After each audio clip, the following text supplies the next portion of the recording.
Welcome to Season 2 of the Pull Hook Golf Podcast. Here's your hosts, Matt Cook and Bobby Brown. Welcome back, everybody, to Pull Hook Golf, the podcast. Got my co-host here, Bobby Brown. We've got a very special guest for you. We are keeping on the PGA Tour caddy train, and with episode number 18, right before the Open Championship, I'm really pumped to dive into this. Bobby, why don't you give us a quick introduction to who our special guest is tonight? Oh, man, I'd love to. This is a good buddy of mine. We've been staying together forever. We've been best buddies for a long time. His name's Micah Fugitt. Did I say that right, Micah? Fugitt? Fugitt. Fugitt. Or Fugitt for my real close friends. Sorry, but let me give you a little fun fact about Micah. The FedEx Cup, we're going to talk about it a little bit later, but the FedEx Cup started in 2017, and if I'm not mistaken, only 15 caddies have been on winning bags for the FedEx Cup, and we were so pumped that Micah is one of those 15 caddies. And with that, I'm pretty sure at least 14 of them got a cool $1 million at some point in their bank account, and that's a hell of a lot more zero than I ever got. But anyways, Micah, thanks for coming on, man. We really appreciate it. And Matt's kind of our ringleader here and that kind of stuff. And okay. I just try to keep us on track. That's all. You're okay. All right. So, well, good luck with that. But let's start off, Micah. Let's kind of ease into this whole entire thing. So, what was your path like to get onto the PGA Tour? Love asking this to caddies because what I found so far is that everybody's story is slightly different. Sometimes it either fell in their lap, people recommended them to all of a sudden go caddy for a tour pro, and it's interesting to see what those dynamics are. But how did you get onto caddying professionally and ultimately ending up on the PGA Tour? Well, my path to the PGA Tour was typical through the Korn Ferry Tour, but I actually started caddying back in 1998 at River Oaks Country Club in Houston, looking for a job when I moved there, and did some club caddying for 3 years there, and 2 of the summers worked at Whistling Straits. And then moved to Austin, and it was working at Spanish Oaks when they're first up in there in Austin. And I had a couple of friends of mine from River Oaks that had caddied a year or two on the Korn Ferry Tour. And one of my buddies was like, "Hey, you need to, you're a good caddy. You need to get out here and give it a shot." And at the time, I was dead broke. I mean, there was no money. Spanish Oaks is a brand new club, so wasn't a lot of work going on. So I was like, I might as well be broke on the road instead of just sitting around my apartment being broke. So this was back in 2002. I spent a year out there.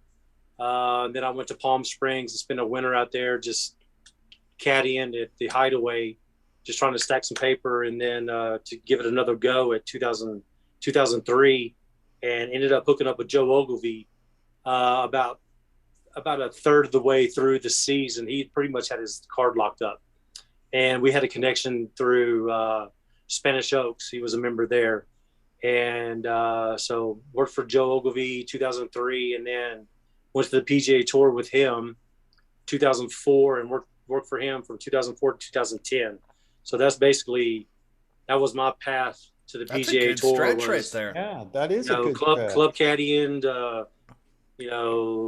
resort caddy, and I was going to give it 2 or 3 years, and if I didn't make it to the PGA Tour, I was going to just suck it up and just keep club caddying, which you can make a decent living doing that. And back then, of course, I didn't have a family. I didn't even have a house. I mean, I was basically homeless. I mean, I wasn't living on the street or anything, but when I went home, I stayed with my parents, or I would stay with friends. I did a lot of couch surfing back then. So, that was interesting times in my life. And, here it is, 18 years later, and I'm still out here. Wow. Let me ask you a question. So 5 or 6 years with Joe, right? Any wins? Oh, no. I mean, 03 to 10. So basically 8 years. Hey, did you guys win? Did you win? Did you guys win? Yeah, we won in Milwaukee. US Championship 2007. Right. And Joe is known as a very educated, cerebral, He's got that Duke education, you know, Duke. economics, Right. major or whatever, Big- finance, you know, big money stock guy, right? but he's Big- with Warren Buffett, you know. Warren Buffett. Yeah. Yeah. Gotcha. That's his boy. Did he give you any good stock tips along the way or anything? He like did. that? Yeah. I mean, he money? helped me open up a Schwab account, you know, Right. tell me, you know, this is what you know, help me buy a house. He was like this. He kind of guided me through like what I need to do financially, Right. buying a house, getting a SEP IRA set up. Wow, So how he cool was, is that? He was very, very helpful for me in the financial side of our business, you know, getting me going and helping me start saving money. Awesome. You know, Awesome. Good guy to work for on the golf course. Good guy to work for, pretty much. He was tough.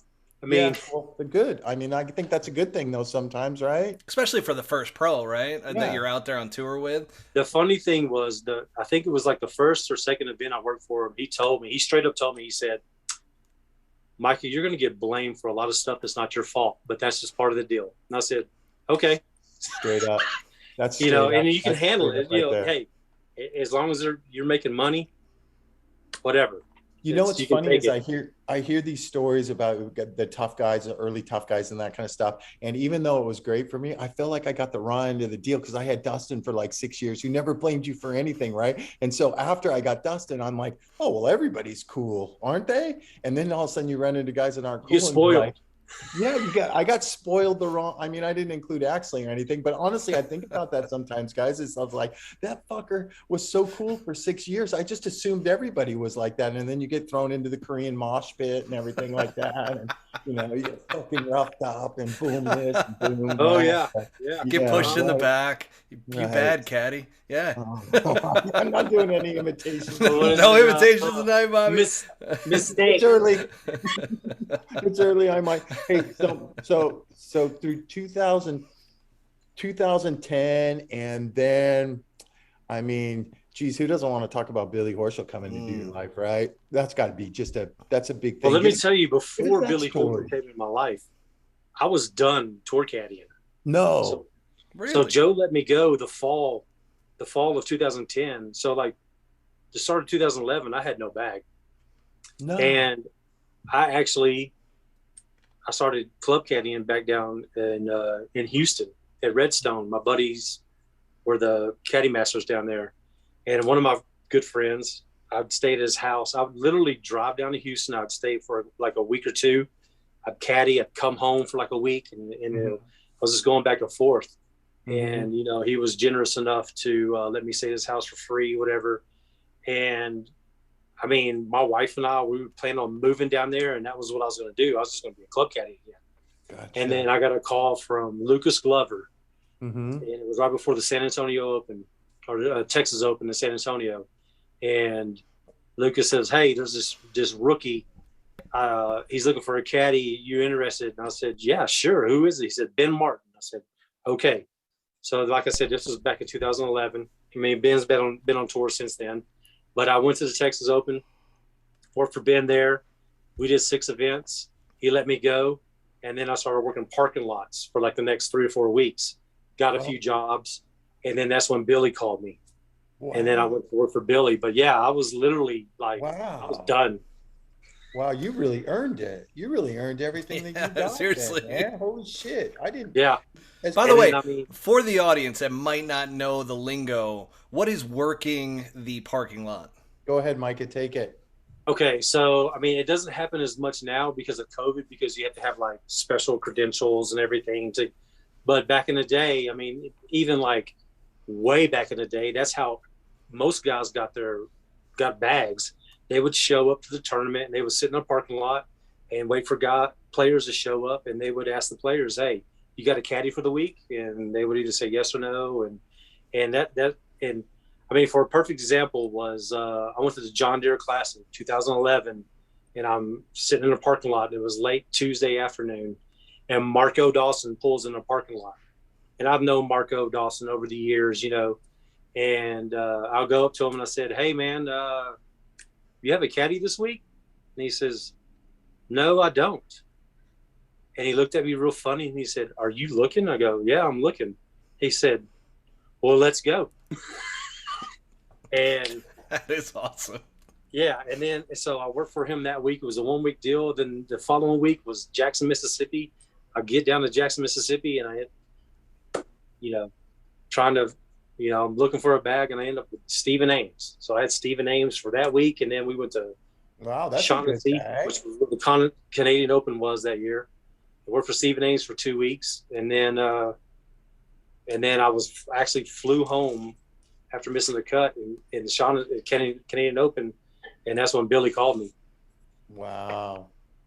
So Matt, to talk a little bit about working the lot and how he said it's tough now with the COVID and that kind of stuff. I'm sure Michael will agree that most jobs now, it's very rare you might randomly see 1 or 2 guys hanging in the lot, but these jobs, I don't think you see anybody anymore. You don't see anybody anymore, Matt. They're also they're pretty much all sewn up. Word of caddies, obviously that's word of mouth, but agents and that kind of stuff. So when somebody's getting ready to make a move, somebody knows about it already, huh? Probably on like 2 or 3 weeks ahead of time.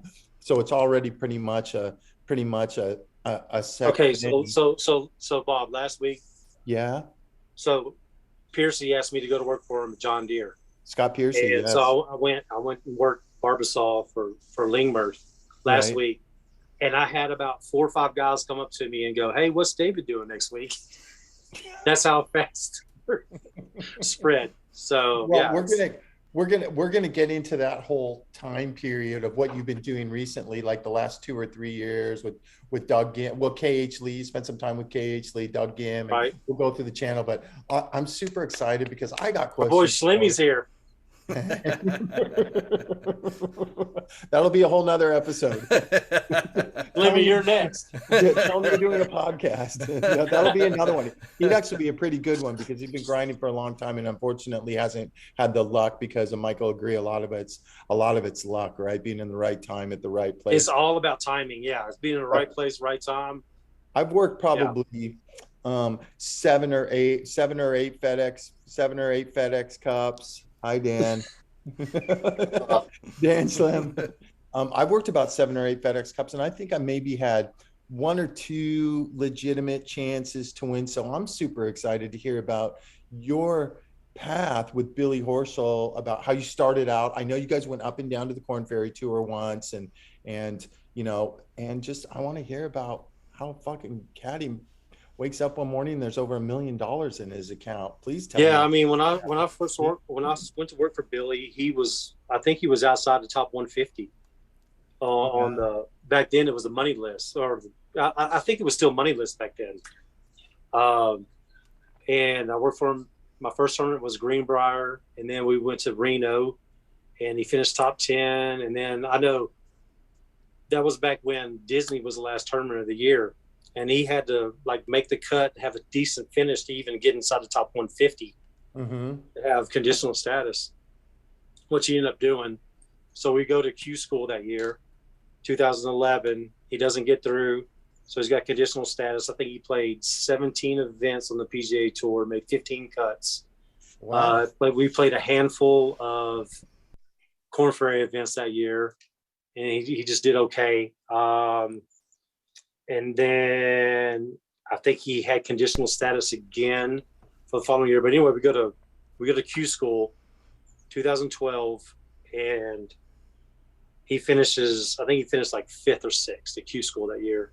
Mm-hmm. And when we got done, he looked at me and he goes, "We're going to have a great year next year." And I said, "I don't doubt it."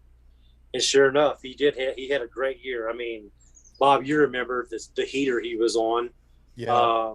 Up until before he won. I mean, he was probably the best player in the world before he won. I mean, it probably started around Hilton Head or maybe a little before that. I mean, he was like top 10 in contention. I know we had a chance to win San Antonio that year. And then sure enough, we get to New Orleans, and he actually was in a featured pairing that week. I'll never forget, because we were paired with Justin Rose. I can't remember who our third was. And I was like, wow, he's on the verge. He's moving up. And then he ends up winning that week. And that was I just kind of kick-started everything from there. Wow. Well, and for those that don't know, Billy Horschel played at the University of Florida, All-American, Walker Cupper. You think I got good story? You think I got good stories about Dustin? Billy's got some great ones. Yes, he does. But he'll never tell them. Yeah. Yeah. A couple of us are privy on that. Yeah. So my point is how highly regarded Billy Horschel was coming out of college, and even his path took, a couple years, right, Micah? 2 or 3, couple seasons. Well, yeah. I mean, what was his rookie year was 2010, and then he was sidelined by a wrist injury. He had to have surgery, took a medical, and then came back in 2011, was on a medical, and it took him a little while to figure it out. I mean, some of these guys, you got your Victor Hovlands and Colin Morikawa's and Jordan but you look at Matthew Wolff. Who came out firing and then says struggled. They just come out and they get it, and then you have other guys that it takes them a while. And Billy was. But I think, a lot of it was Billy because of his wrist injury kind of set him back. But just learning how to play on the PGA Tour and learning that you don't have to be perfect. A lot of these guys come out here and go, oh, my God, I gotta play so well. No, you just got to keep doing what you were doing to get out here and you'll be fine, Isn't it more about consistency, too? I mean, because they're going from 3 days in college to now all of a sudden 4 days. You got to stretch out and you got to play consistent for 4 straight days. And that's one of those things that I've seen. And I've seen kind of some of Matthew Wolff's comments about moving to LIV and only having to play 3 rounds now and so forth. And we just had Tiger up there, which we'll get to a little bit later on in this, and talk a little bit about the Open as well. But as far as dealing with Billy, how was it working for such a fiery player? Because he's fiery. I mean, he gets angry. I mean, more so than a lot of the guys that are out on tour, or at least shows it, right? Some of the guys keep it underneath their breath. And, I've heard some of the stories already with Bobby to where it's like, guys get really pissed off. You just don't see it. And the caddy tends to take the brunt of it. But what was that like to be with such a fiery player? Did that ever kind of wear on you? Was that something that you kind of embraced? Like, give us a little bit of insight there. I mean, when I worked for him, of course, he was fiery. I'm pretty laid back and to a point, I can get fired up as well. Bob knows that. But I mean, Billy never was hard on me when I worked for him. Now, you talk to some of his more recent caddies and they'll tell you a different story. So I don't know if we just had like a certain understanding and certain respect. But the great thing about Billy is there's a difference between being a fiery player and being able to handle it and not let it affect your game. Like, he would get fired up and he could keep going. Like, he was never a quitter. Like, some guys, they get pissed off and they just give up. He was never that guy. He has a lot of fire in him. He's got no quit in him though. And I admired that about him. And I never had any, we never had any issues up until the end. I am so glad to hear that. We'll get to the end, but got to tell me about that FedEx Cup year. Oh my gosh. And it happened right behind me here at East Lake. That's East Lake. And so if I move my head a little bit, you might see the clubhouse back there. Had to throw that up there for you because, and Bobby will tell you, I have been harsh to people. That's a great memory, but you know what? I have not been back since then. Really? Oh, that's got to eat you a little bit. That was the last time I was there. I've been back like 6 times since you won that thing. I'll trade you. Yeah, Bob. Right now. Oh, yeah. See, but Micah, I took it easy on you with putting East Lake back here. You know what I did to Bobby on his first episode coming on? I actually threw up whistling. Threw up whistling straights at 18. He goes, I go, is that 18 at Whistling Straits? He goes, yeah, you recognize that right side over there? I go, it's fucking 60 yards right of that, bro. That bunker ain't nowhere even in that picture. Hey, Micah, tell us about that FedEx Cup year, man. Like tell us like the early, I mean, I know he had a heater going into the playoffs and they were a little different then on points and everything like that. But man, I got a couple great questions for you, but go lead us into that year and how it was going and you know, and so whatever. So he had a great year 2013 and I think he finished around 10th in the FedEx Cup. Somewhere around there, 10th, 12th. I mean, he had a chance to win it. But going in the next year, he had this, all of a sudden he was like going to change his schedule. I'm not going to play more than 2 or 3 events in a row, blah, blah, blah. And he's more of a guy that he can play into a rhythm, whatever. Anyway, that turned out to be a bad idea. He was actually not having a very good 2015, compared to the year before, where he was constantly in contention. We had a couple of good events. I mean, I think he was 69th going into the first event, which isn't terrible. I'm not saying he was having a terrible year. Right. That's a good year. That's a good year, but probably not up to his standards considering to what happened. Well, Andy probably didn't expect what was to come, right? Well, he put a lot of pressure on himself, and he told the media, I want to be the first person to ever, wins back-to-back FedEx Cups. And, I mean, that's just Billy being Billy. Right. I just think he put too much pressure on himself. And then, 2014, all of a sudden we missed the cut the first event, and then something clicked, and then he just rolls off first. The first playoff event, you guys missed the cut? Yeah, we went from 69th to 70 something. This is when we had, Matt, we had 4 playoff events. Yep. Yeah, back then. But there wasn't kind of the stacking, right? As I recall, there wasn't the strokes difference once you start hitting. No. It was points. Yeah, that was one of the reasons they changed it. They changed the points also after Billy did that. I mean, but you go back. I mean, that's the thing about the FedEx Cup. It's changed so much over the years. Like Camilo Villegas, he won twice in the playoffs and did not have a chance to win the FedEx Cup. That's the year VJ won. Yeah, right, Bob? Right. He didn't even hit. That was the very first year of the FedEx Cup, wasn't it? 2000. No, the very first year was Tiger won. It was the second year. It would have been. I think it was year 2 when VJ won. That's so then they kept tweaking the points back and forth, and then that's when they came up with this new system with the strokes and everything. But do you guys like that? By the way, sorry to interject. I know this isn't on topic, but it kind of is. I'm not a fan of it, but I think it makes it easier for the fans. It's more clear cut instead of if this guy makes birdie here, when Billy won it, there was so many different scenarios. Like all of a sudden, Jim Furyk came out of nowhere and had a chance to win. I was like, what? We're on the golf course. I'm like, how does Jim Furyk have a chance to win? We were paired with Rory. I thought it was like head to head between Billy and Rory, but then Furyk starts making a charge, and I'm going, right. Jim Furyk, what? Do you think they change, Micah? Do you think they change it in Billy's scenario where he gets hot there for 2 or 3 weeks and just wins the whole shebang, and they want it to be more of a season-long consistent? Yes, they definitely made the playoff events fewer points after Billy won. Right. Yeah, I actually think the impotence was behind what Billy did, which he got hot at the right time. Did he win the last 2 events? Yeah. Yeah.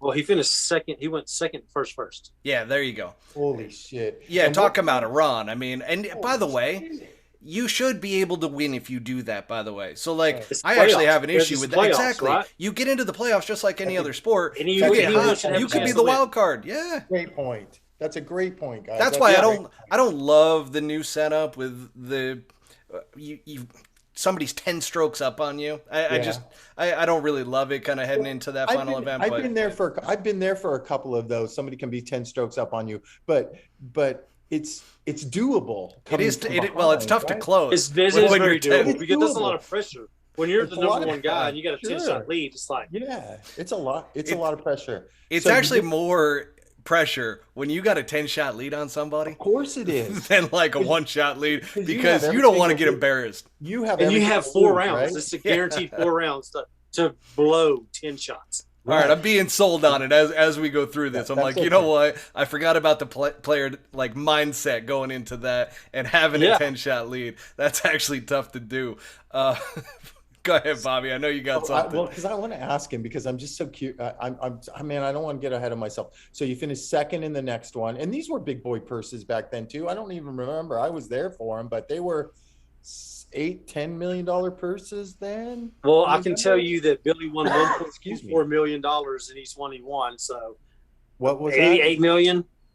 I don't know. So he got 1.4. Okay, so let's get this straight for the people listening to this who think that, you know, you can be a millionaire being a caddy, because you're looking at somebody who went through that already, and there's only 15 of them for sure. So, but besides getting the $1 million, because Billy got the $10 million, so the caddy gets 10%, and that's Matt, that's kind of a verbal agreement. And if there's been 15, and now it's more, right? It's 1.5 or 2, or it's 2 million to the caddy now the last couple of years. I think it's 15 or 20 million Cantlay, and then see, I never knew it. Why isn't this like publicized by the PGA Tour? Because I've never heard of this. What, that the caddies get 10%? Yeah. Oh, no. What we were talking about with the million and so forth. Well, listen. Well, let me back up. So Billy wins the whole FedEx Cup, and he gets $10 million for that. Billy being the 10%. Yeah. Yes. So I got you. Gets 10% of that, which has now gone to 15 and 20 million. So the last two caddies were 1.5 and $2 million. Holy shit! But parents that are listening to this, keep your fucking kids in school, because it doesn't happen very often. Please keep them in school. Thank goodness you don't have Kuchar on your bag, or Kuchar as your player. So we went through that with Lance last week, and Lance handled that like a trooper. Sorry, Cooch. That wasn't the real Lance. So I'm like, I gotta know. So you finish second, and then you win one, and then you roll into an Atlanta, and you just got to be honest with me. You know, man, I want to speed up to the last round, Matt, because I know you do. Go for it. Okay, hop right into it. Yeah, man, I want to go to the last round. You got to be honest with us, Micah. Was there any point during that last round where you caught yourself fucking, even with all your experience, where you were just a human being and you caught yourself daydreaming and you're like, this motherfucker gets it done. I hope he's going to give me $1 million, or I know that I'm going to. Well, I will say this: the year before we made it to East Lake, and he had a chance. I mean, he finished 10th or 12th or whatever, and he told me that year, he goes, "Mike, if I win this thing, I'm giving you $1 million." I'm like, class fucking. Wait, act. Yeah, that really. So is anyway, right there. So here we are, the final round, you know, and he blows it way right on 16, which is now 8, the old 16. You know, we got a chip out 7. He hits an average wedge shot to like 30 feet. And I'm like, we're going to blow this. Then he drills it. He makes a 30-footer. Yeah, he makes it for par. And then so Furyk's in front of us. Furyk's right in front of us. We're paired with Rory. I mean, Rory had hit it in the water on the par 3 on the front side. What is that, 6 or 7? Yeah, they're all – well, it's that hole right there. And then so we had a lead, and then Rory starts coming back. So now we're trying to fend off Rory, but then all of a sudden – Furyk's making a charge, and I'm going, God dang it. And Billy makes that par putt on 16. I'm like, I was like, yes, all right, here we go. And then we had a long wait on 17 tee box, which is 8 now. And you know that tee shot, Bob. That's not, you know, water all down the left. It's fucking sketch. And that's not the tee shot you want to have a 10-minute wait on. And that's what happened to us. And because we're waiting on the group in front of us, and anyway, Furyk ends up making the mess of the hole, makes a double. And so now, and I'm just like, I'm like more nervous than I've ever been. I'm not a nervous guy on the golf course. So I'm like, man, if we can just hit this fairway, it's game over. Game over. Just please hit the fairway, Billy. And I think we hit a 3-wood, you know, it was like a 3-wood at right bunkers, little draw. And he hits this ball, and I was like, he splits the fairway. And I'm like, oh my God, all right, we're done. And then, you know, hits on the green, 2 putts. And then we get to number 18, which is 9 now, the par 3. Yeah. And he's got a 3-shot lead. Right. A 3-shot lead with 1 hole to play, and it's a par 3. You know, we, as caddies, we always talk in players, you're like, you have these different scenarios. Oh, if I have a 3-shot lead on this hole, like Pebble Beach, I'm going to hit 7-iron, blah, blah, blah. Okay, this is a par 3, and I'm sitting here at the box. I'm like, we have a 3-shot lead. I'm looking around. I'm looking at all the grandstands. I'm looking. There's a little pond that's like 50 yards short of the green. I'm like, okay, we can't hit it in the water. Where's the one place we can hit it to blow this 3-shot lead? And I'm like, nowhere. The street. The only place you could hit it is the street behind the fucking green that nobody's ever been on unless you're a member, right? And then Billy hits a 3 or 4 iron in the middle of the green, 2 putts. We win by 3 and game over. But Holy shit! Did you have a drink that night, Micah? Did you celebrate it all? Yeah. I barely remember getting to my hotel room. I stayed with some random guy that some friend of Billy's. I mean, it was such a blur the whole night. I know, right? And I mean, it was crazy. And I just Dude, remember I am fired up to go caddy next week. flying out of Atlanta to go home, and I'm just like on my flight going, did all that really just happen? Like, Right. and then I get home to the wife and kids, and it's just like, you know, Wait, they're wait, all wait, happy. wait. I got to and interrupt. it's like, I got to interrupt. Back up.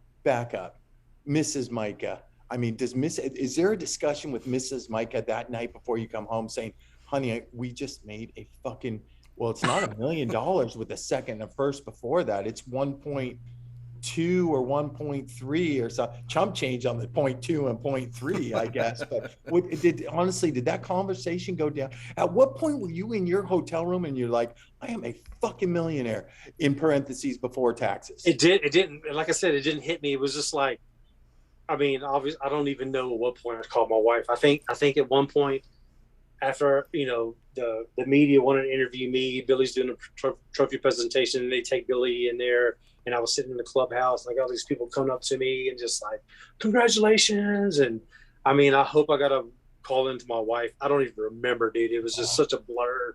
And, you know, it was just, and then we went here and there, and I mean, I don't really think I talked to my wife much until the next day. And it was just like, we just were like, okay, did that really just happen? Here's my big question of the night. When did those jingle bells hit your bank account? How many days after that? After Sunday? It was a few weeks. Oh, it was a few weeks? Yeah, because it was like, you think you had to think about it? Or I don't think he had to think about it, but I think, you know, I think they were trying to figure out how to do it, like to do it with one lump sum or spread it out, you know, that type of thing. Right. And, but yeah, my wife was anxious to buy a new house, so we just got it all at once. Okay, so well, let me ask you this. I mean, were you just like fucking on your phone and you were like scrolling through Chase Bank or wherever you bank and you look at your balance and it's like $1.3 million than it was the last time you looked at your account? Yeah, because I had a conversation with Billy and his accountant. Excuse me. They set it up like it'll be in your account, you know, in the next few days. Take a drink of that. Yeah, you gotta take a sip of that drink. Take a drink of that Tito's with that big olive you got in there. Mike is a big olive guy. When we stay together, we stay at like a Spring Hill Suites or something that has a fridge or something like that because we got to have the supplies. Now, do you do the blue cheese olives at all there, Micah? I normally do the Mazzetta martini olives in vermouth, but they didn't have those this week. So I have feta cheese stuffed olives. Oh, see, I love the feta. I love the blue cheese olives. I'm with a good martini. I mean, I'm with you, Matt. Yeah. I love that blue cheese. Back in the day, used to be my go-to. So, I'm gonna throw you off the wagon here in the next couple of weeks, Bob. Impossible. I fought too long. No, I would never do that. I'm a good. I know you wouldn't. But if you ever need somebody to throw you off the wagon, I'm there for you. Michael will tell you, for me, and if there's any kids listening to this, plug your ears unless you're in a recreational state. But my go-to is one of those cannabis sleepy gummies, and Michael will tell you I'm on Netflix or something for hours. That's kind of my thing in my old age. Fucking A, Micah, $1.3 million, bought a new house. Life is fucking good in your house, huh, bro? Life is good. So we always like, you know, things in caddying, it comes to an end sooner or later, right? Yeah. So how does the quote go? All good things must come to an end. There you go. That's why Matt is the major host right here, because he knows these things. Matt, you went to college. I did not. So he knows this stuff. Me neither. So that's what we're caddies talking. But all I want to do is hang out with you guys. So what is that? It's true. It's funny. All those guys want to be us, and we want to be them. It's exactly. Yeah, I want to have a good job at home. Everybody's like, "Oh, you're a caddy. That's the coolest job." And I'm like, "Yeah." I'm like, "Shit, I didn't have to go to college after all." I haven't seen my kids in 6 weeks. I haven't seen my kids in 6 weeks. Yeah, it's a great fucking job, man. I come home. Mike, I got a question. That's the dark side. Yeah, I'm going to throw a dark side scenario on you. So you work for. I'm getting ahead of myself because I want to ask you about when it came to an end with Billy. But you did your little, it's a joke on here that the tough times I've had with the Koreans and that kind of stuff. But you did some time with who I call the cool Korean, right? And that's KH Lee. Oh, great. Yeah. I mean, not even guy. Cool, but just but nice. He would play 6-7 weeks in a row, right? At some point. Yeah. Well, I have a personal question for you, Matt. This is interesting because I don't talk about this with a lot of people. Did you ever get to the point where you were gone away from the kids and from your wife for 6 or 7 weeks, and then you came home? Did you ever feel like it took you a day or two, or 3 days to fit back into the routine of being in your own house or anything? It took me a whole week. Yeah, good question. Oh God, I'm not alone. It was like you would come home and try to just hang out or do stuff and help out, and my wife would be like, "Oh, you're messing up our routine." Right. I'm like, I am so sorry to mess up your routine, but I'm just trying to help you out.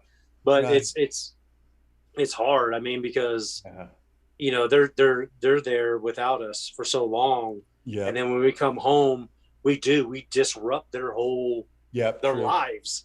True. And it is, and my wife and I have talked about this for years. It's a struggle. It's people do not realize how hard that is to be away for so long and to come home and then try to fit back in to the family aspects and just the normal daily function of life that they have, because we have our own routines. We're on the road. Sure we do. And then we go home and then we have our routines. I'm sure like you have your routine, but it doesn't actually fit their routine. It's just, I mean, they get used to a routine without you, right? So all of a sudden you come back into it and there's an additional variable that they have to take into account that they're not used to. Yeah. Right. And my wife is great. I mean, God bless her. I mean, she gets it. And I mean, I told her when we started dating before we had kids, I was like, you understand what you're getting into, right? Like, I'm not going to be around. So you know what you're getting into. But there's going to be $1 million in our account one day. Hey, okay, let's go back. No, I always get ahead of myself. Let's go back to the final year or maybe the final couple months of your and Billy's relationship, which I was guessing was 2013? 17. 17. Yeah. I am way off my game tonight, Micah. I'm not giving you enough. So I worked for 2011, 2017, basically 6.5 years we spent together. Yeah. Did you see it coming? Yes. Crooked stick, right? Crooked stick. Yeah, he I don't know. He kind of had like a meltdown, like a mini meltdown. It was something that I've never seen out of him before. He was like, "Man, I really need your help. I feel like I'm here by myself." I'm like, "What are you talking about?" But it started then, which is in 2016. But 2017. What was that? Phoenix PGA? It was. What was that crooked stick that year? Crooked stick was the playoff event in 2017. BMW. Yeah. Okay. Yeah. So I kind of felt something was up then, and then we played through the fall, and then we were at Torrey Ponds, and he was just being real short with me and like not being himself, like he's always been. And then we get to Phoenix. We play a practice round. He's being the same way. And I told my wife on Tuesday at Phoenix, I said, "I'm getting fired." And she said, "No way." I said, "No, babe." I said, "Guaranteed I'm getting fired this week." And sure enough, I caddy off. Billy makes the cut. It is Sunday. He pulls me aside. He goes, "Hey, we've done some good things, this and that, yada, yada, yada. I need to make a change. See ya." So it sounds that story sounds vaguely familiar to me from my home thing, because you can feel it, or because I remember telling Lori the same thing when when I didn't go with Dustin to Thailand, and then Austin came in and they won Shanghai, and I looked right at Lori the next morning. I'm like, that's it, I'm done. Oh, he's never gonna fire you. No, that's what the wife says, right? No, it's not gonna happen. Yeah, Trying to be supportive, trying to keep you in that mindset. 100%. Well, just like Doug, I never thought Doug was gonna fire me. Doug Ghim, we're moving. Here you go. Yeah. To Doug Ghim. That's another story that's going to come up here. We're never keeping this within an hour. I knew we wouldn't. I'm wide awake.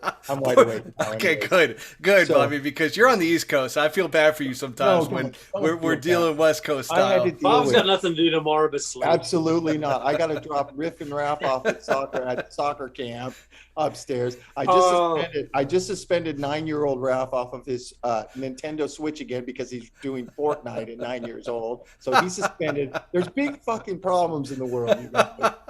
Not Caddie's getting fired. There's real shit going on. And then the 5-year-old's got the mouth of a 13-year-old already. I wonder where the fuck he gets that from. Oh, yeah. Sheba. Sheba. Before we do get to Doug Ghim, though, because I want to hear this as well, because Doug is somebody that I've heard quite a bit about, just within the inner workings and so forth. So I'm curious about that side to it. But before Doug, there was a golfer after Billy by the name of Bryson DeChambeau. And wow. Wow. And yes, DeChambeau, I get it. DeChambeau. I actually had a fantasy team that was even worse than that. So a fantasy football team. So I won't even go that far. But I just want to ask, what? All of a sudden you go, now I don't know exactly. Was it directly from Billy to Bryson that took place? So Phoenix. Can I interject with something? Yeah, sure, Bobby. Real quick. Okay, we gotta give Kevin Canning a little props here. There is an agent that me and Mike are super close with. His name is Kevin Canning. He is part of GSE, and he is the biggest. Can I say one thing about our guest right there? I don't care how many years he's been working, Matt. This guy is up at the crack of dawn, and he's seen a golf course for 15 years, the same golf course where the pins don't change. And this guy fucking is out there working. And I'm giving you props, Micah, because I see it all the time. He's out there working like he's never seen the golf course before in his life. I love that. And he just keeps going. And Lance Bennett is the same way too, and I stay with these guys and I'm like, these guys are just fucking, it's motivating for me too, because these guys are still, after 15 or 20 years, they are still professionals. They still can't wait to go to the golf course in the morning. And the reason why I wanted to give Kevin Canning this shout out is because when I'm pretty close with him, and when Micah and Billy split, Kevin Canning was the first one to call me.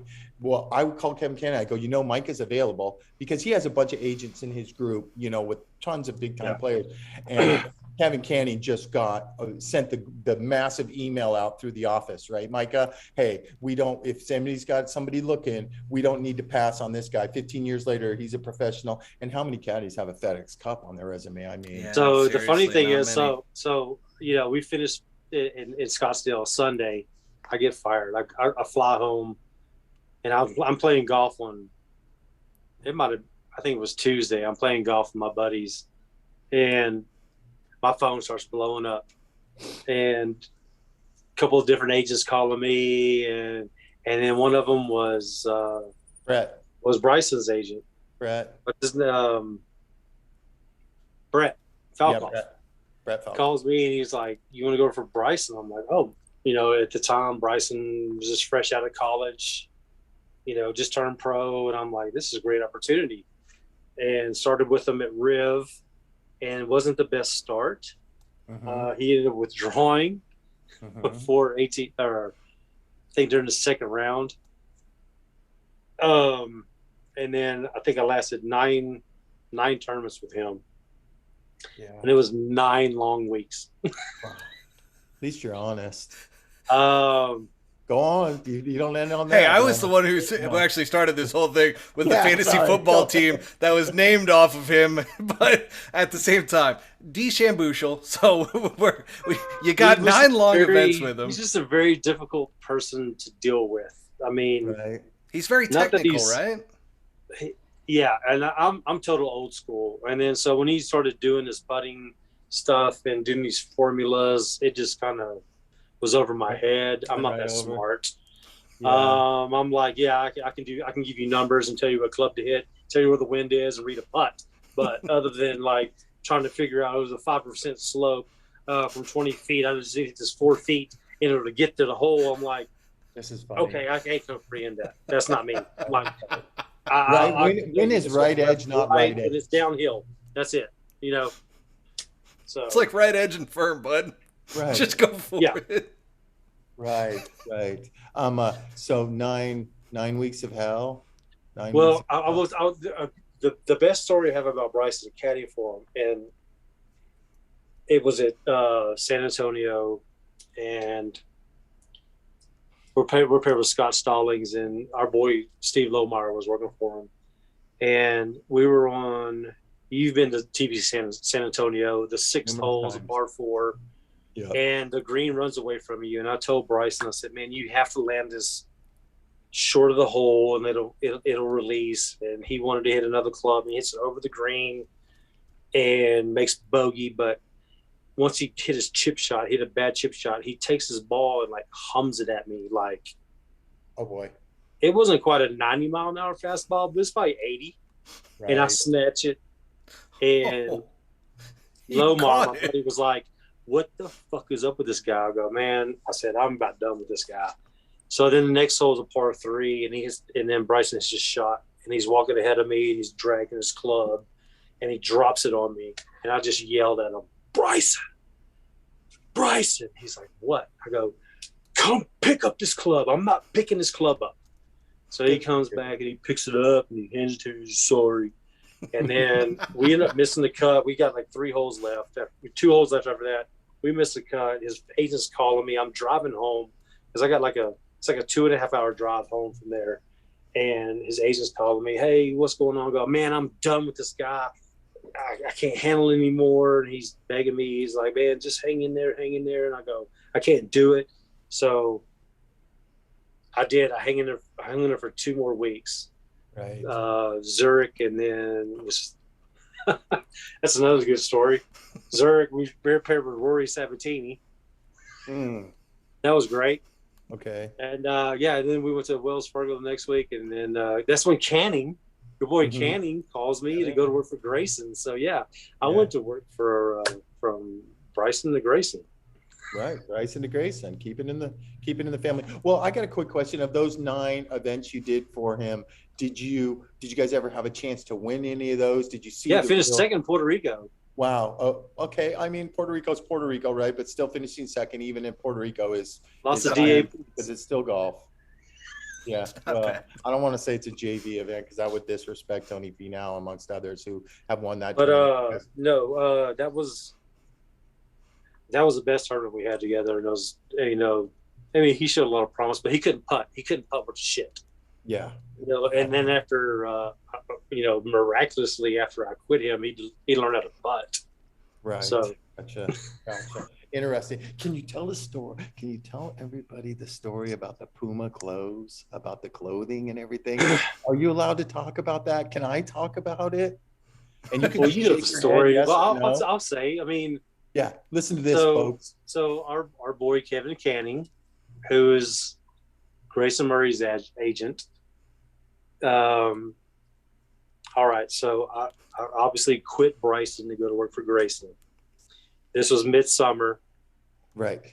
Where he was already a few tournaments have been going on.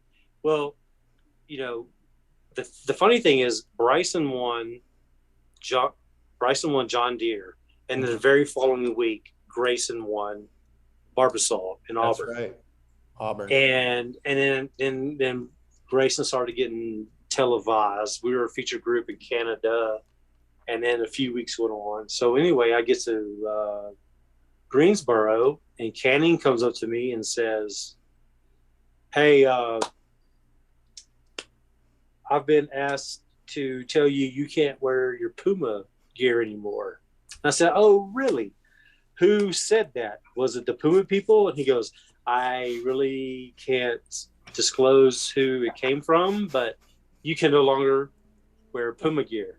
I'm dying over here. I don't know if you can see my face right now, but I am dying. That's the reddest I've ever seen your face, and that's not the scotch. No. And I said, fair enough, Canning. I said, you find me another clothing company to send me some clothes, and I'll wear them because all I have is Puma gear on me right now. I'm sorry. That's actually just absolutely hilarious because just you have to think of the immaturity around the standpoint that because I'm a little bit bitter that you're no longer my caddy, I'm going to literally reach out to not only my agent, but also to probably Puma and be like, hey, he probably went to Puma first if you think about it. He's probably like, hey guys, can you stop sending him clothes? No, I went to Puma and I go, who was this you guys' decision? They looked at me and they looked me straight in the face and they didn't say anything, just shook their head. Interesting. I said, fair enough. I knew it wasn't you guys. That's unbelievable. Because you know exactly the source of where it was coming from. Exactly. And I was just trying to stir the pot. And I'm like, oh, yeah. That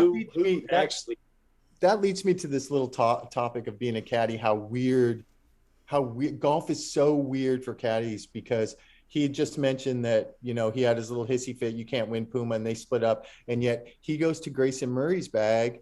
And 2 weeks later, Grayson Murray wins at Auburn, wins the Barbasol in Auburn. And the reason why I bring this up is because last week, Trey Mullinax won with a buddy of ours named Jules on the bag. And listen, Jules, good for him. Listen to this, Matt.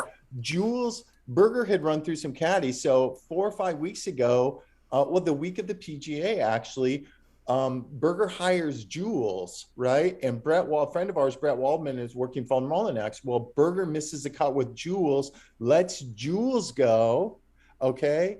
And Waldman goes to Berger, and it's the Mongolian reversal. And then Jules who gets ousted from Berger. You didn't say that right, Bob. Jules was working for Berger. Right. And yeah. Well, Jules is working for Berger. He gets fired. Waldman was after 1 week. Waldman leaves Mullinax, goes to Berger, who's now hurt, and Jules goes to Mullinax, the Mongolian reversal, and who wins? And I sent Jules a text. I send this text to all of the guys who have. And they're at St. Andrews this week. And they're at St. Andrews this week. Golf is weird, Matt. Golf is weird. If golf is so weird, especially for caddies, you just keep your head up and you keep the vibe going and just weird shit. Bobby, this dynamic with players that I've been learning through you and through our guests that are PGA Tour caddies, it's unbelievable because there's no real job security, and two, there's zero. These guys are willing to just like toss you at any moment because in their minds, they're the star. They're the one that's hitting the golf ball, right? So it's almost as though like there's no kind of backing to you guys around. You're not technically employed, right, by the PGA Tour. You're employed by the individual players. We're independent contractors. Yeah, which is this whole dynamic is crazy to me, and it's only hitting and there's through no written these conversations. Contracts. It's all verbal agreements. So you can have a verbal agreement with a guy and say, all right, I'm going to pay you such this, for a week in this percentage. And that usually holds true.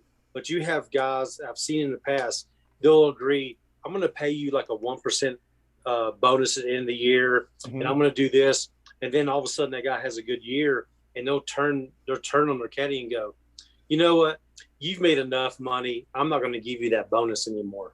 Well, we know exactly who we're talking about, and I'm not going to mention any names. But I'm not missing any names, but I mean, I'm not going to mention any names either. But he might have finished second to Trey Mullinax. Oh wow! Dropping bombs. He's a great guy. He's a great guy. Okay, so we're past Bryson. I want to bring Grayson Murray. Well, I want to bring Grayson Murray on as a guest. So let's get past Grayson Murray because you catch a W with him. You want to get Grayson? I can bring him up. No. That's a whole other. God, don't wake the sleeping giant. He needs 16 hours sleep. You should know that. I work for him too. He got to have his 16 hours cat now. I haven't seen him since I've been home, and I've been back to the house for like 4 hours. So yeah, maybe.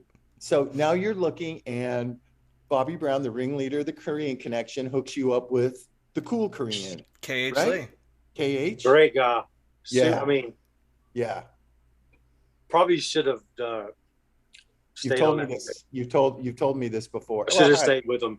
How do you know? Right? Because Doug Ghim Probably should have won the USAM. He's very You never know. I mean, and yeah, you never know. You never know. You never know. I mean, everything's hindsight, but I mean, he was so easy to work for. He was a nice guy. Unbelievable that happens in that culture. Unbelievable. I respect KH Lee so much for just all the stories you've said about him and that kind of stuff. And I root for him all the time, Oh, you have to. He's definitely got to root for sure. He's a guy. I mean, he took care of me, and right. I mean, whatever. He paid you normal, which Koreans don't pay normal really either, do they? He paid me more than normal, dude. He would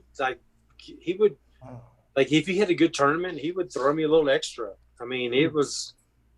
See, and that's actually how it should be, right? I mean, if all of a sudden you have a great week, it's like, let's throw you a little bit extra. And that's pretty cool. He would always round up, Yeah. Like Sungjae, like I told you that story, Matt. Sungjae Dad put extra $27 into my check once, and they were so giddy with themselves. And they told me in the parking lot at Augusta, they're like, "Oh, Dad give you extra money. You have hamburger on us tonight." And I'm like, "This is fucking. That's not even enough for the milkshake and the fries, guys. What the fuck?" Can't even go to Shake Shack with that kind of money. Yeah, come on, give me an extra couple grand. That's meaningful. That's what KH used to do. To put it in perspective for me, I also spent 4 or 5 years working for Dustin Johnson and didn't spend a penny. And you were spoiled rotten. Spoiled rotten. Didn't spend a penny on airfare, right? Flying back and forth. Right. Yeah, exactly. Everywhere. Living with the guy, never charged me rent. So tit for that on that. Enter Doug Ghim, right? You leave KH Lee for Doug Ghim. Good old Dougie. What was going on with Dougie at the time? Yeah. Tell us about Doug. Dougie's a good guy. And yeah, for sure. We roomed together all the time. Like he would rent, and I did. I cooked and whatever. But there was this. It was after the Wells Fargo. We went back to the house, and I was kind of frustrated just with his putting. I mean, he's always been just an average putter, and then his putting has gotten progressively worse over this past year. And at dinner time, it was me and Doug and his buddy Luke. Bob knows Luke. Yeah, you need to set up that dynamic for Matt and everybody else. Set up the dynamic of Doug his posse. His buddy Luke, he decided after his rookie year, so Doug's rookie year, 2020, COVID happened. So he decided he needed to have a travel buddy, basically, someone to hang out with. So that's Luke. But Luke does more. I mean, like he gets up in the morning and he would cook us breakfast, and he does a lot of things. I mean, Luke. Okay, good. Because he's a good dude. I know Luke, and I like Luke. Luke's a super nice guy. I mean, yeah. And anyway, so it's me and Doug and Luke at dinner, Wells Fargo.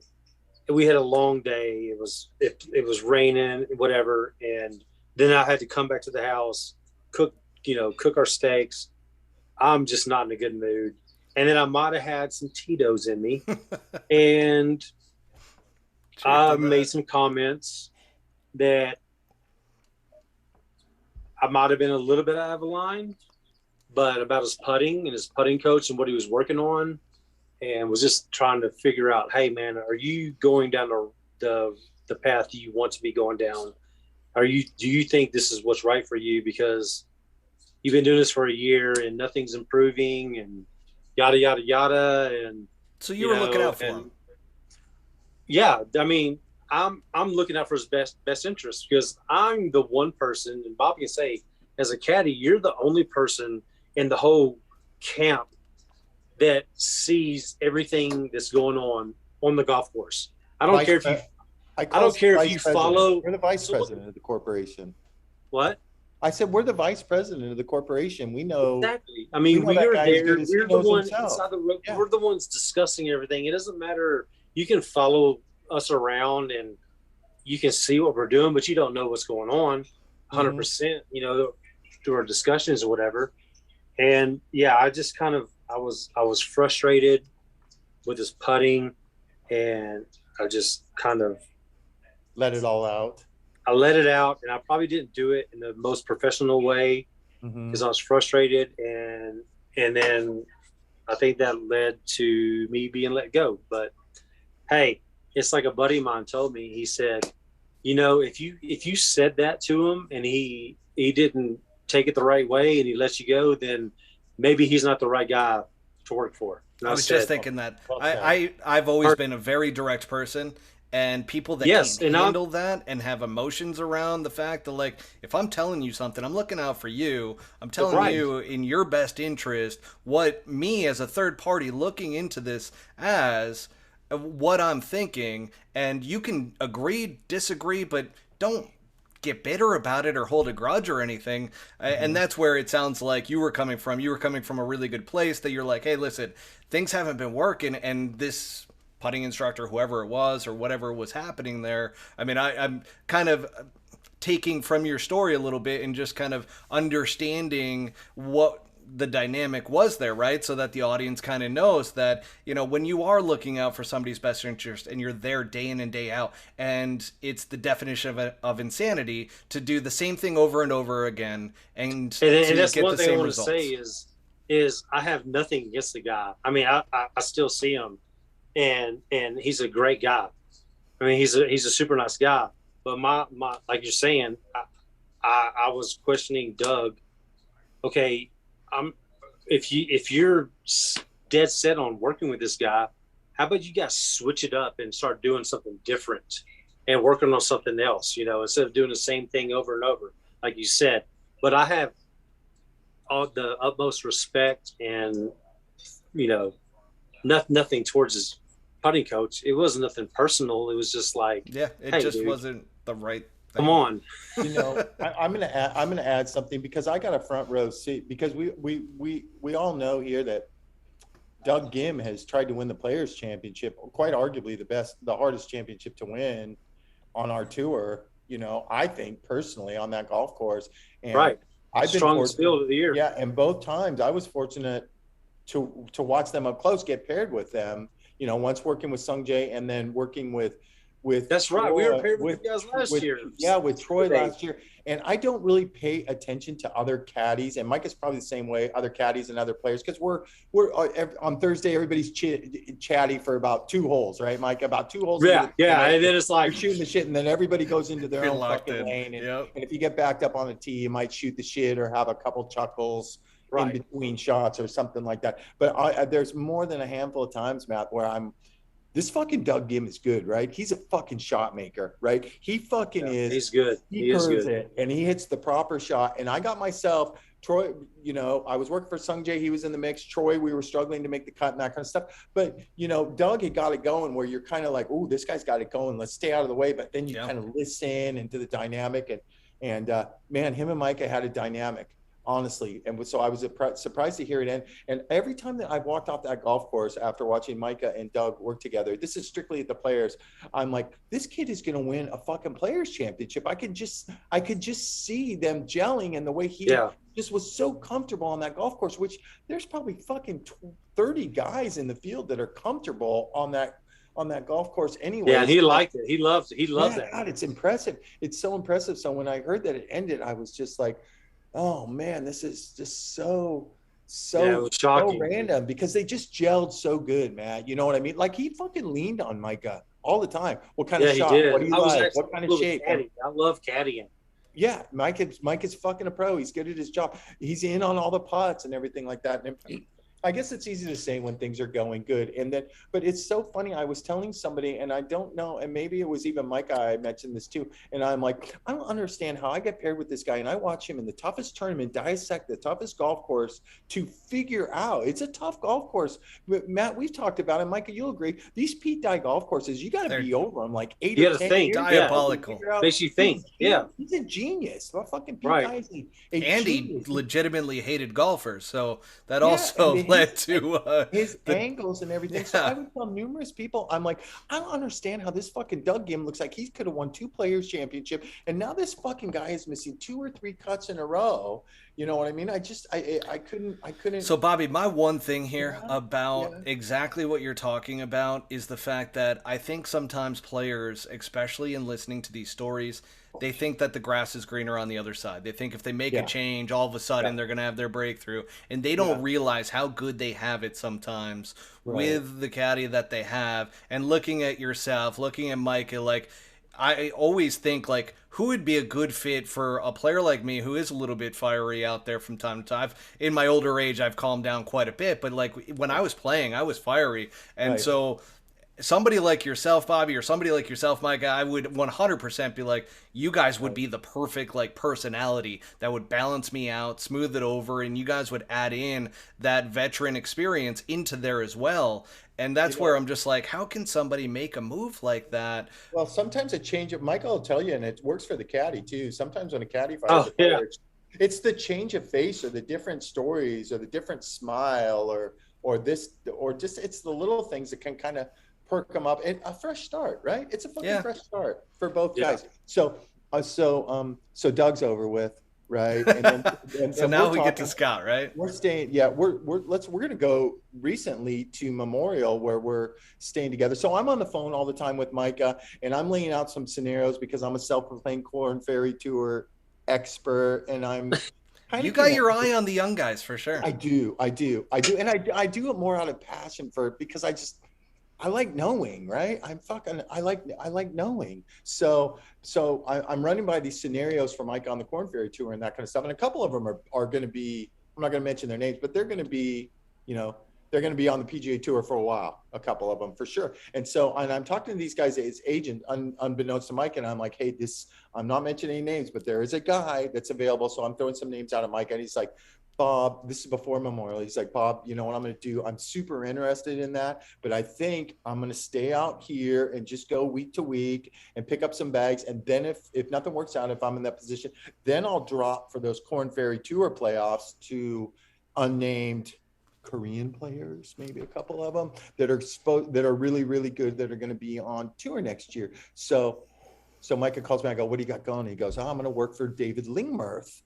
Lingmerth a good stick. Yes, he's a solid stick, and he is a past Memorial champion. Number one. So Micah takes him at Memorial. He hadn't been doing much because he's not getting in very many tournaments, but I can tell you, Bobby Brown speaking, that I've been paired with David Lingmerth a ton of times. I actually was paired with David Lingmerth at St. Andrews in 2014 when I was working for Matt Every, and I think he was fucking 7 under through 11 holes. And I'm like, Matt Every's looking at me, and Matt, our boy Matt, because me and Mike are very close with Matt, and Matt's like, how's this fucking guy beating me? I go, he's not beating you. He's like, fucking he puts the shit out of it. That's why. 3 over. He's 7 under. He hits the shit out of it. He puts it good. He puts it good. He does. So Micah's like, well, let's just see how it goes week to week. And play pretty solid at Memorial, right, Micah? I mean, makes 50. I mean, decent. Yeah. I mean, I feel like made a cut in a while. Making the cut was great there. Yeah. And then what was after Memorial? Was it a little tournament called the U.S. Open? Well, we went to Canada. We missed the cut by a shot there, but then we went to the U.S. Open, and through 30 holes, we were leading the U.S. Open. Well, you damn it, you took my thunder right there, because I was just going to roll right into that, because I threw. So I'm watching the leaderboard. Then I guess you started listening to me because you shot 4 over in the last 6. Oh no! Yeah, you should have shut up. You made the cut of the US Open. But it's so funny, Matt. As you well know, that Troy got off to the horrible start. He's 6 over through 7, and we're watching the leaderboard pop up, and I had my bet with all my buddies and everything that a certain number wasn't going to hit, and everybody's at 2 or 3 under, and there's fucking Lingmerth, and we're standing on tee, and Troy Merritt's like, damn, Lingmerth and Micah. And I threw out one of the greatest fucking lines I've ever thrown out in the history of caddying. And this is no respect to David Lingmerth, but this is the ultimate compliment to Mr. Micah right there. And I looked at Merritt and I go, fucking Micah could get a Billy to go to the Kentucky Derby. And these guys were fucking, and every morning I saw him too. I go, just like I did to Scott McGinnis, I jinxed him. I go, this is the way it's supposed to be. David Lingmerth's going to win the fucking Billy go. And they were leading for fucking 30 holes. 30 holes. Hanging in there. That might be the greatest Bobby Brown line ever. I mean, that was pretty solid, Bobby. Yeah, that was pretty damn solid. Yeah, it was. I told you on Saturday we threw a shoe. Yeah, he threw a shoe. A racehorse threw a shoe. That's what every great trainer and every jockey, when they throw in a clunker, they say they came out. You must have thrown a shoe. Threw a fucking shoe. So after the Open, no more Lingmerth, huh? No, I did. What I happened? I worked for him at John Deere and in Barbasol last week. 2 missed cuts. I mean, those are events that he should be splitting the field. He should be at least splitting the field in those events. Yeah, I'm thinking we should be like trying to win those tournaments, and we missed the cut.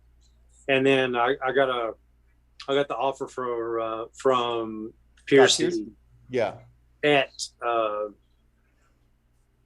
John Deere to go to work for him. So wow. Well, and we all know Scott Piercy is a really good he's a really good player. He can be really not that good for 9 or 10 weeks, and then all of a sudden Scott Piercy's just a great ball striker, isn't he? I mean, that's the problem. And it all comes down to putting with Scott Piercy too, doesn't it? I mean, I'm kind of close with. I kind of knew this was coming, but I didn't want to say anything because Scott had called me like 3 or 4 weeks ago, and he's like, "Hey, what do you think?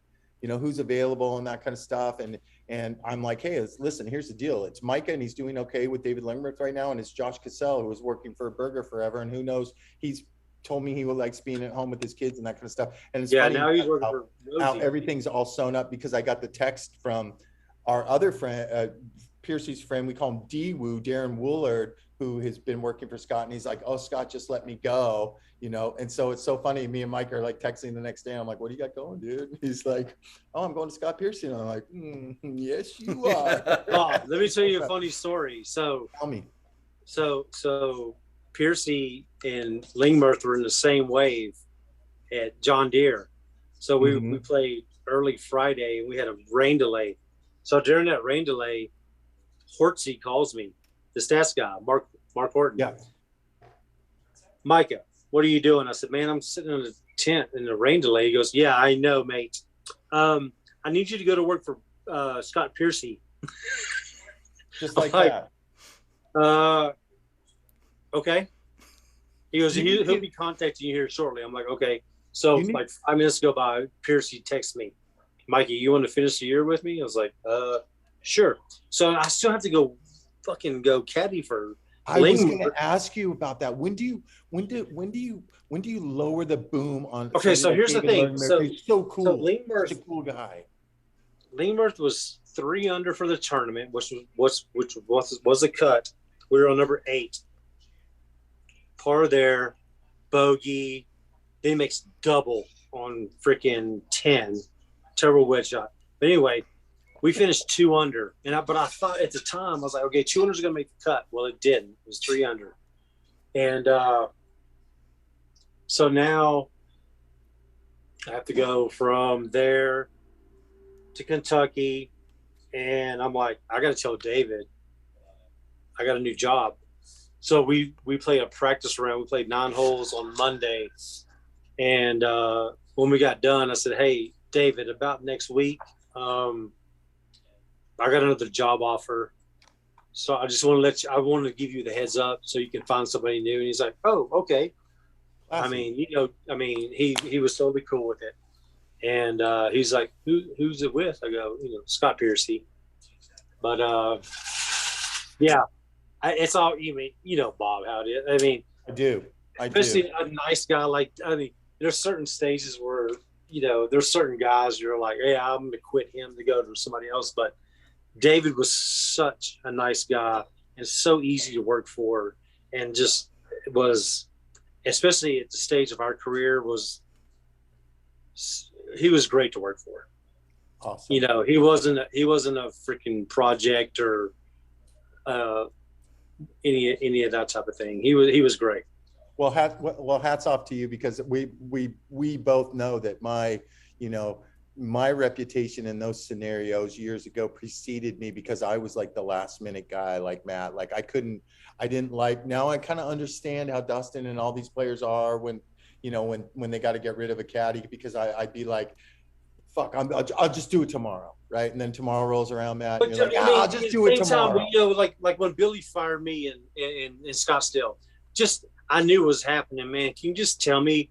Right. And I told him, I was with him for 5.5 years. I always told him, I was like, "Look, man, if it ever gets to the point where you're tired of me and you want to fire me, just give me a week or 2 heads up so I can try to find something else." And he didn't do that. That was the one thing that pissed me off.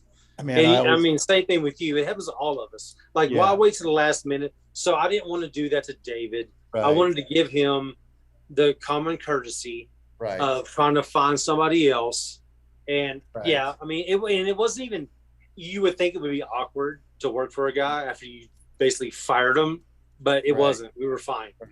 We were still we were still doing our thing and trying to do our best.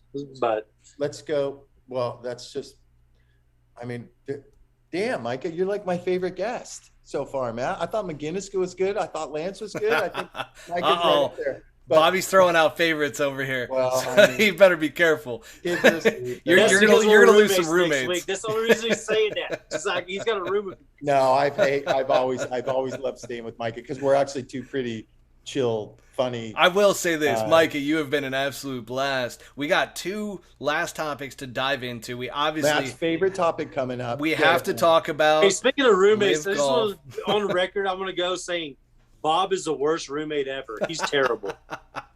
I am the cleanest roommate of anybody. You're clean, but he's the loudest.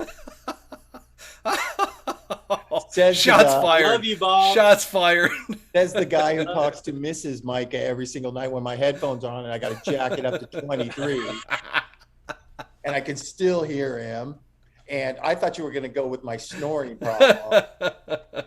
Maybe that's what he meant by the loudest there, Bobby. Just don't slam the door at 6 a.m. when you're going. Oh, yeah. Okay, he's right. If I have a 7:15 tea time, I got to be up ironing clothes at 4:30 in the morning, and Micah doesn't like that because I slam doors.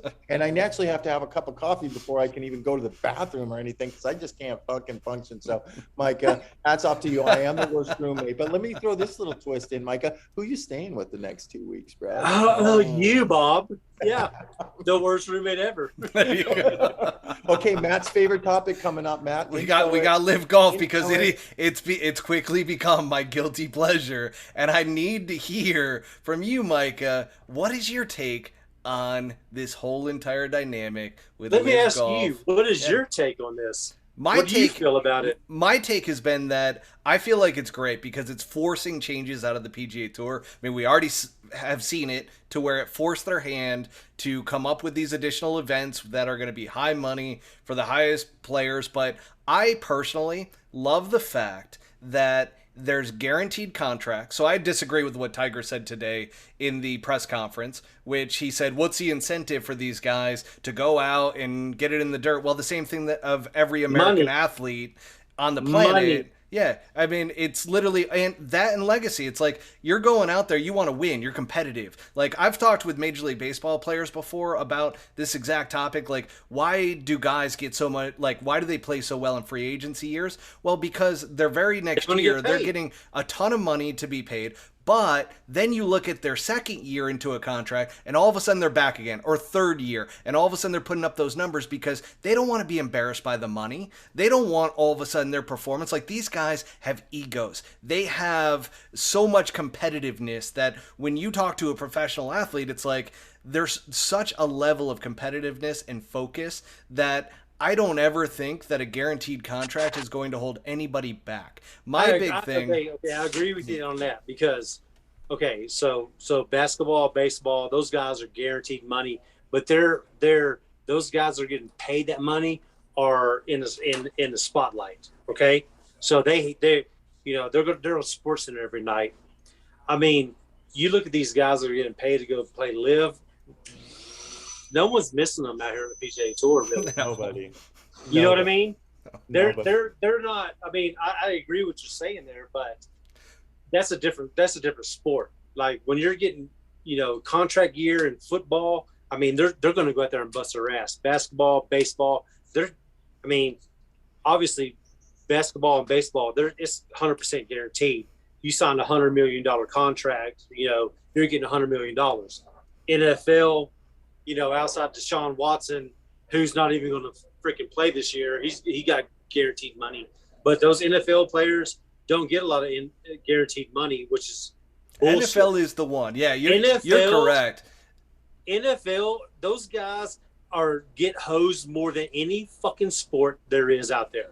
Those guys should be guaranteed money because they're putting bodies on the line. I just saw a report of Demarius Thomas, the wide receiver, Oh, yeah. Denver Broncos, That passed away recently, yeah. CTE, who committed suicide or whatever.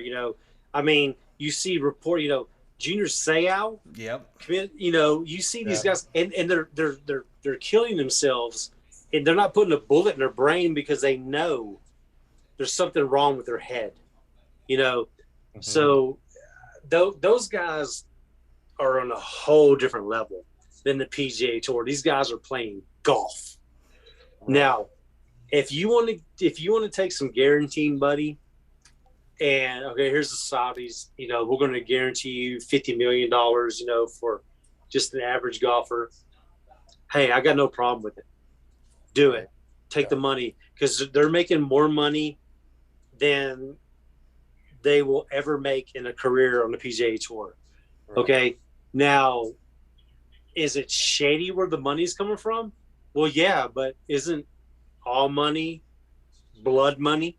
When you get into business, one of the things about business is, and the media hates to talk about this, and I get why, especially like some of the big media outlets have a vendetta against the Saudis with everything that took place. The U.S. government does business with the Saudis all day long. I mean, the oil money. I mean, Biden was just over there recently doing a new arms deal with them, trying to get the oil discounts like as a part of it. So like, yes, everybody's doing business, and that's the funny thing too, is that you start to look at the PGA Tour sponsors and things along those lines. Everybody's doing business with the Saudis.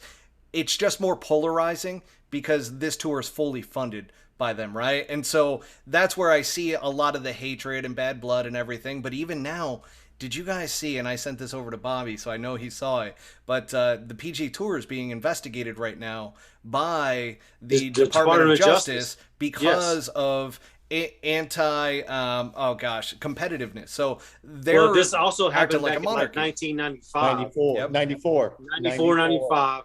They got 94. Yeah, same thing happened, but this one's a little bit different. This though, is a little more serious than it was back then. But I mean, the thing is about the PGA Tour, they're a non-profit. Exactly, and that's going to change. Yep. Big time. Well, it has to. If that doesn't change, they're done. Yeah. No, I totally agree with you. And also the entire mission and purpose behind that nonprofit is to look out for the players and the players alone. And that's not the case. So all of a sudden you have a mission that is no longer about the players and what's in the best interest of the players.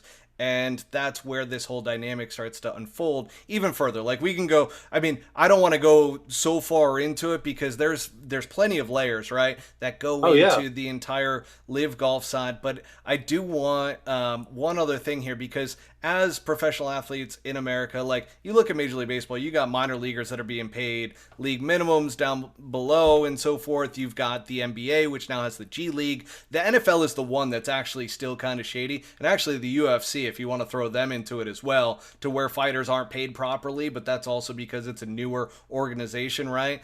But when I look at the PGA Tour, it's the only one to where a professional athlete is going to show up, be televised, or have fans around it, and they're not paid unless they make a cut. So that's the one thing that I see is like there should be a minimum salary for not only the guys, but for you as the caddies out on tour, that you should be an employee of the PGA Tour because you are essentially hired by a player that's on the PGA Tour, and that would add some additional protection. So to me, it comes down to, I like it because of the standpoint that this can lead to some fundamental changes in how people are compensated, and I think it hasn't been fair. I think a lot of traditionalists and purists are going to say, well, the cut makes it so that people are more competitive. They're fighting for their lives out there. Yeah, you hear somebody like Tiger today in the press conference.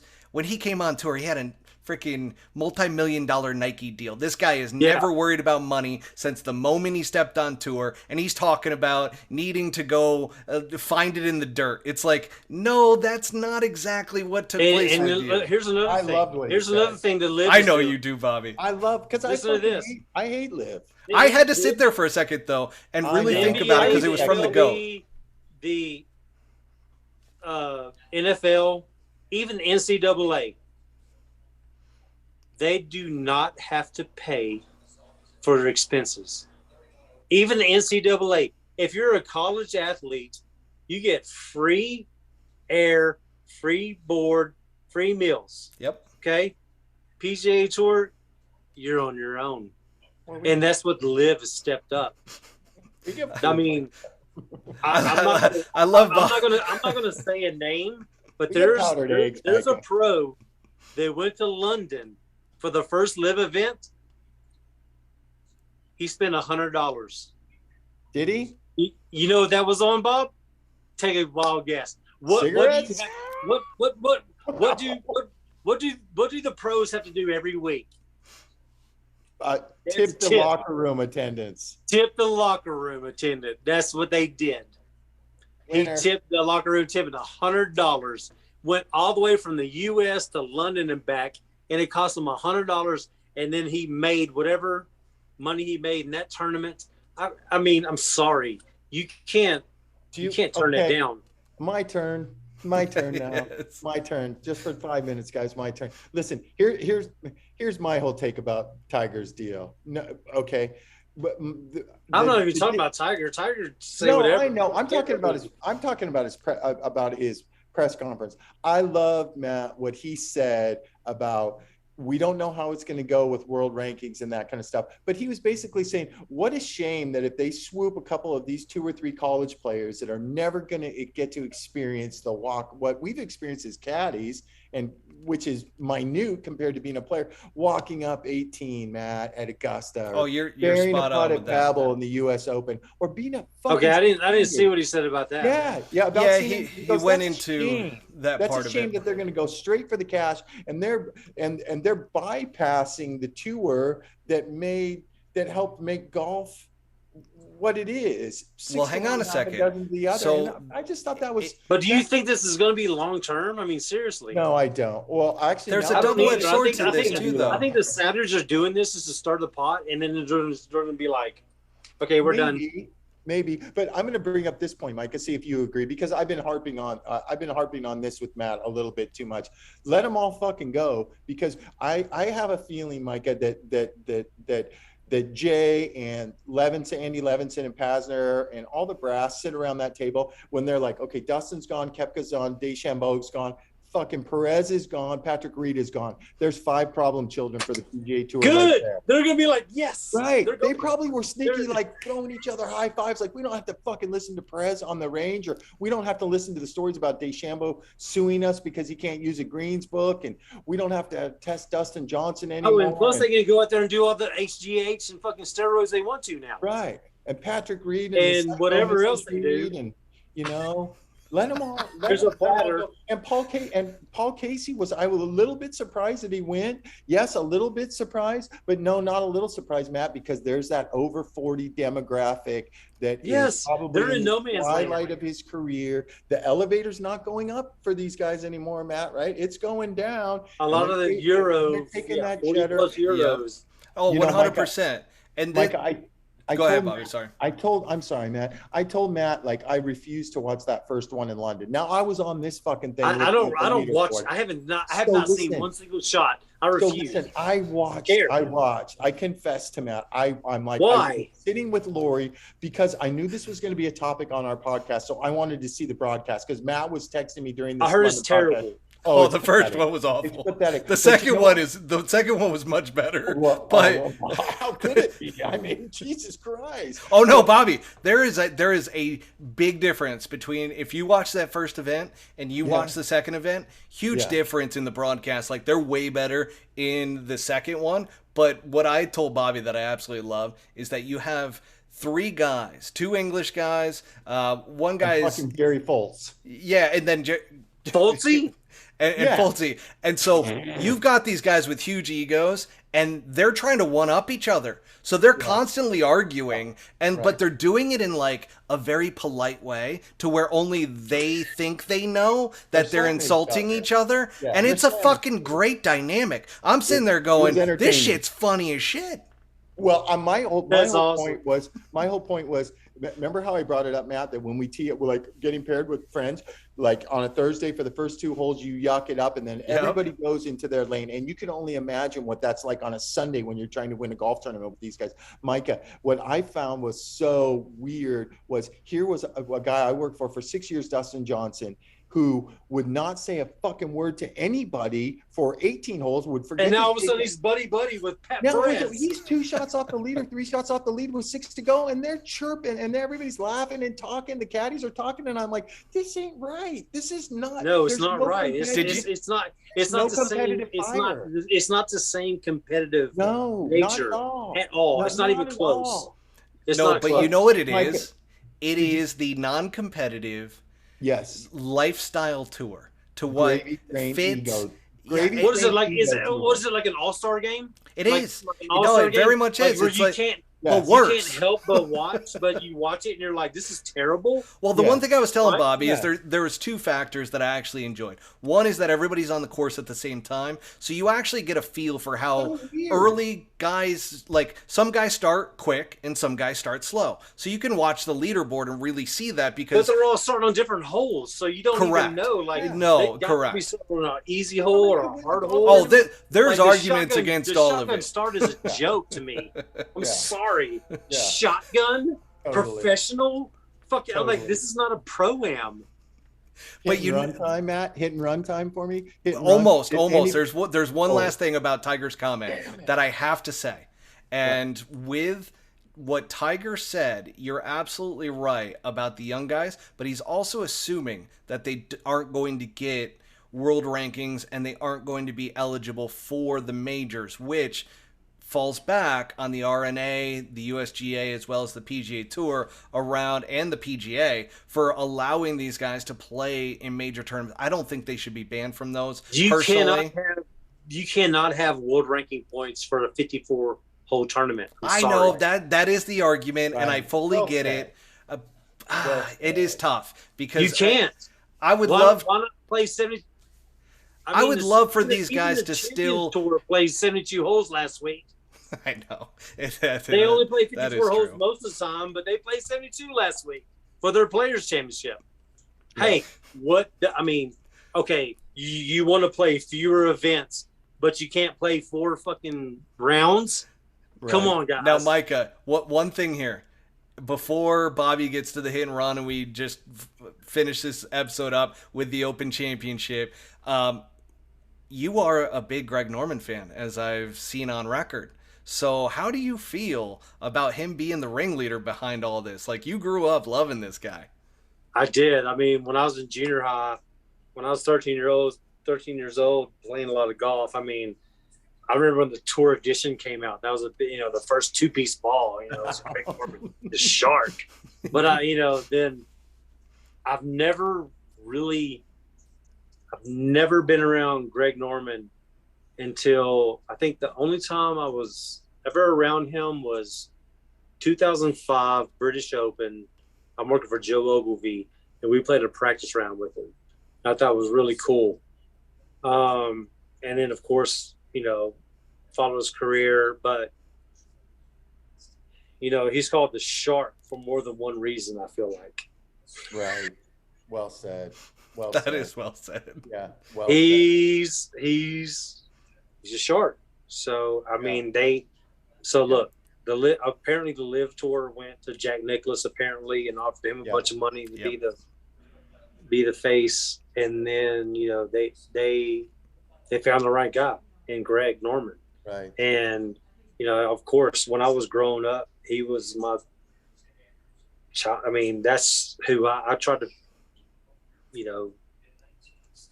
form my game towards him. I was like, I try to be Greg Norman, but what a cool player too, by the way. Back in the day, like watching tapes and everything, it's like, man, he really was. He was a baller. Yeah. And for us average golfers, talking about that Tour Edition, it felt great to stripe a pitching wedge and see all the scoring line marks, and you'd have to take that ball out of play, right, Micah? You're like, fuck, I just nutted that thing. I can't use this ball anymore. Max Fly Revolution, Tour Edition, Callaway Red, Callaway Blue, all that stuff. It was better than the Pilatas we played with, though. I was out there shooting 42, I was a big fan of 43 Pilatas. striping wedges, 42, 43, 85 striping wedges, 24 clubs. I could roll the fucking bill. Okay, cool.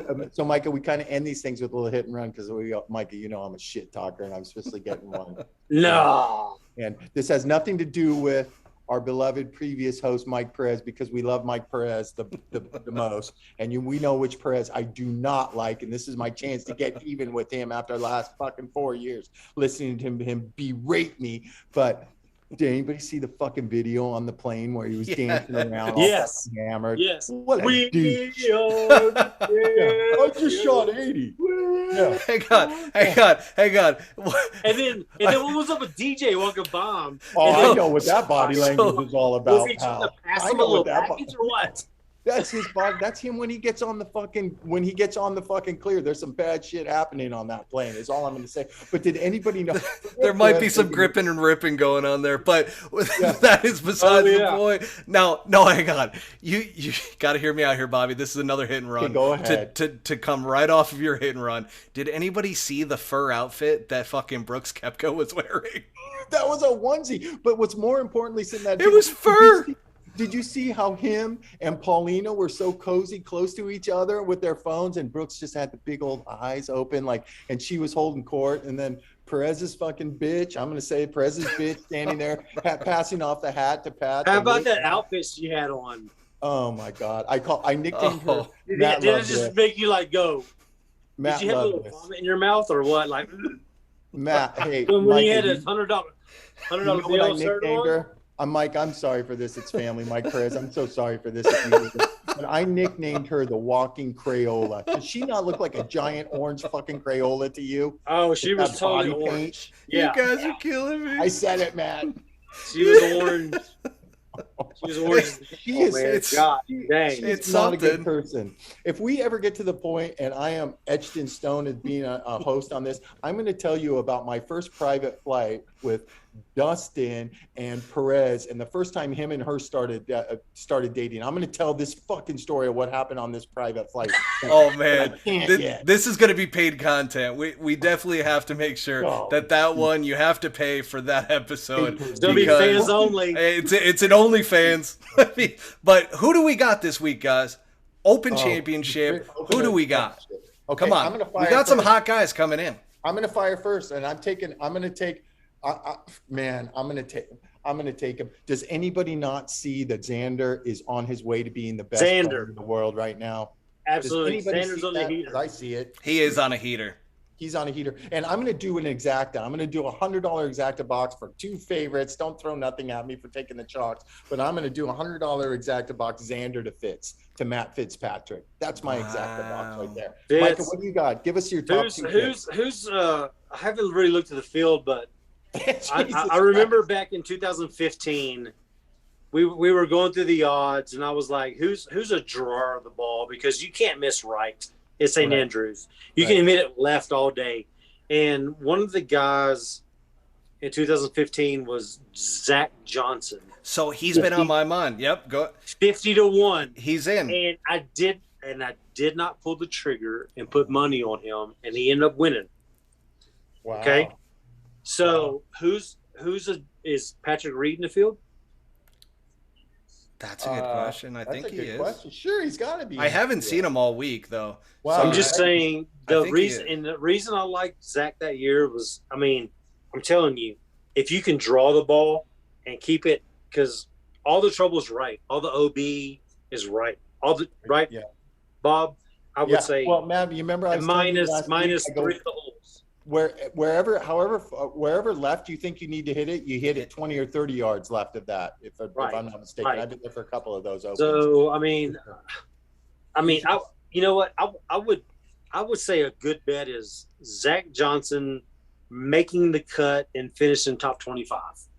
Okay, I like that. I Matt, like what do that. you like, Matt? What do you like? So Matt? I mean, you stole the thunder on Xander. I'm Sorry, like, this you guy did. is just absolutely. Oh yeah, Xander. Yeah, just rolling. Whatever his odds are to win. Yeah, I would. And he's starting to figure out how to win, right? We've seen Yeah. it in 2 weeks that he actually has won back to back, and yet he struggled in the final round in order to actually win. Actually, not the last 2 weeks, because he did the Hartford, and then he won the JP McManus Pro-Am. Oh yes, that's right. So actually, technically 3, right? But I don't really count the JP. Major. Yeah. Nah, it's a Pro-Am, dude. But he's won 3 in a row, and he's finding out how to win, and he's finding out his game. So gaining that additional experience and that confidence heading in, I think that is a huge bonus and benefit to him playing well there. I really, really, really like. Oh God, this one could backfire on me real hard. Will Zalatoris. Because but it's not because of the ball striking this week. It's actually because of the putter. Because he didn't 3-putt once at Southern Hills, right? And so he is in a position right now to where he's striking the ball well, and the putter has no longer become an issue. And you know that St. Andrews is a 3-putting mastermind area. Yes. I mean, Oh, yeah, those the greens are so big that you're going to 3-putt at some point. But with how well he is, how